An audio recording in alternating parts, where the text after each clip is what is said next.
غزہ پر اسرائیلی بربریت کے خلاف دنیا بھر میں احتجاج کیا جا رہا ہے۔ کانگریس رہنما پرینکا گاندھی نے بھی غزہ خون ریزی پر سخت رد عمل کا اظہار کیا۔ انہوں نے ٹویٹ کیا کہ غزہ میں 7,000 افراد کی ہلاکت کے بعد بھی خون ریزی اور تشدد کا سلسلہ نہیں رکا۔ ان 7,000 افراد میں سے 3,000 معصوم بچے تھے۔ انہوں نے اسرائیل کی انسانیت سوز کارروائی پر بھی تنقید کی۔ انہوں نے کہا کہ ایسا کوئی بین الاقوامی قانون نہیں جس کی خلاف ورزی نہ کی گئی ہو، ایسا کوئی اصول نہیں جس کی خلاف ورزی نہ کی گئی ہو۔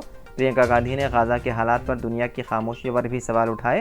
انہوں نے کہا کہ اور کتنی جانوں کے ضیاع کے بعد آخرکار انسانیت کا اجتماع شعور بیدار ہوگا یا اب ایسا کوئی شعور باقی نہیں بچا۔ پرینکا گاندھی نے فلسطینی خطے غزہ پٹی میں ہلاک کیے جا رہے لوگوں سے متعلق تشویش کا اظہار کیا۔ ہماچل پردیش کے وزیر اعلیٰ سکھویندر سنگھ سکھو کی طبیعت ہو گئی ناساز۔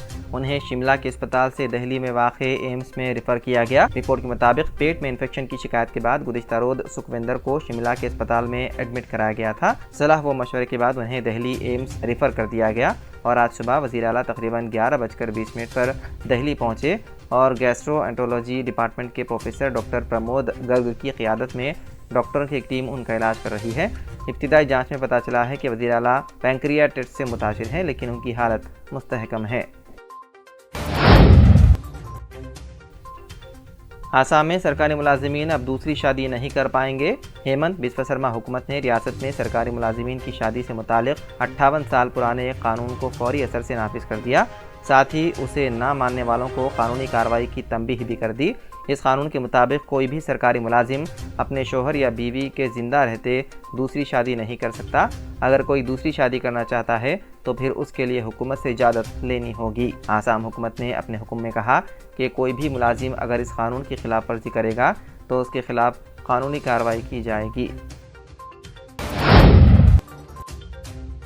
آبکاری گھوٹالہ معاملے میں گرفتار عام آدمی پارٹی رکن پارلیمنٹ سنجے سنگھ کو ایک بار پھر عدالت سے جھٹکا لگا۔ سنجے سنگھ کی عدالتی حراست 10 نومبر تک بڑھا دی گئی۔ جمعے کے روز راؤز ایونیو کورٹ میں ای ڈی نے انہیں پیش کیا تھا، جہاں عدالت نے حراست میں توسیع کا حکم دیا۔ حالانکہ عدالت نے انہیں ایک راحت دیتے ہوئے نجی ڈاکٹر سے علاج کرانے کی چھوٹ دے دی۔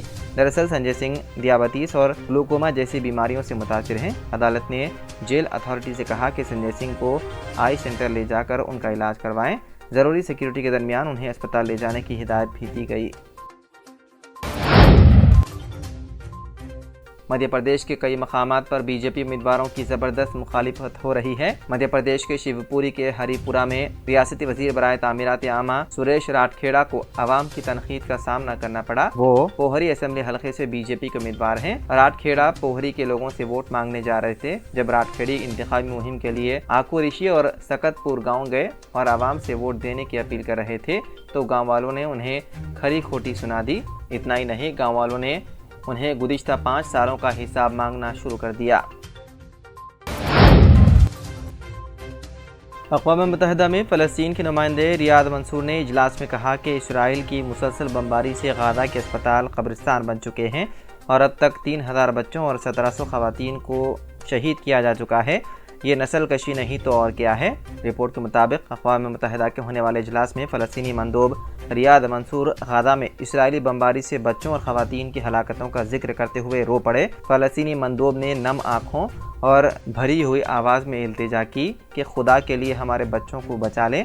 3,000 بچے ہلاک ہو چکے ہیں اور 1,600 بچے اب بھی ملبے تلے دبے ہوئے ہیں۔ آپ کو بتا دیں کہ غزہ میں اسرائیلی بمباری کی وجہ سے اب تک 7,000 سے زائد افراد شہید ہو چکے ہیں۔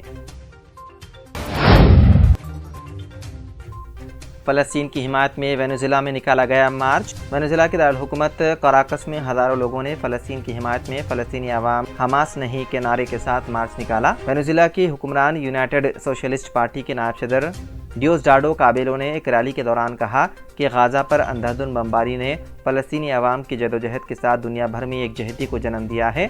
ہم جانتے ہیں کہ جلد یا بددیر فلسطین آزاد ہو جائے گا، اس کی زمینیں واپس کر دی جائیں گی اور دنیا میں قانون کی حکمرانی قائم ہوگی۔ ہم تباہی کی اس پالیسی کے فریم ورک کے اندر تشدد کے فوری خاتمے کا مطالبہ کرتے ہیں۔